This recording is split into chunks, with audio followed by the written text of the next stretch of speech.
رسول اللہ صلی اللہ علیہ وسلم نے حضرت عمر رضی اللہ عنہ سے فرمایا، اے عمر، اگر مجھے لوگوں کے سست ہو جانے کا ڈر نہ ہو تو میں تمہیں یہ بات کہوں کہ اس بات کو جا کے گلی بازاروں میں بتا دو اور 4 اشخاص کی جنت کی گواہی دے دو، انہیں کوئی شے نہیں روک سکتی۔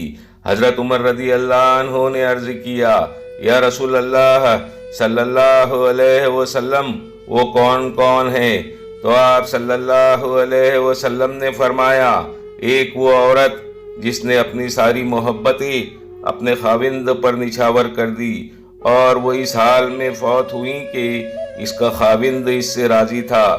دوسرا وہ شخص جس کی بہت اولاد تھی اور ذرائع آمدنی تھوڑی تھی، لیکن اس نے اپنے بچوں کے پیٹ میں حرام کا لقمہ نہیں جانے دیا۔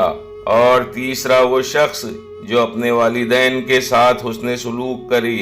اور چوتھا وہ شخص جس نے ایسی سچی توبہ کی کہ گناہوں کی طرف پلٹنا اس کے لیے اتنا مشکل تھا جس طرح جانور کے تھن سے نکلا ہوا دودھ واپس نہیں جاتا۔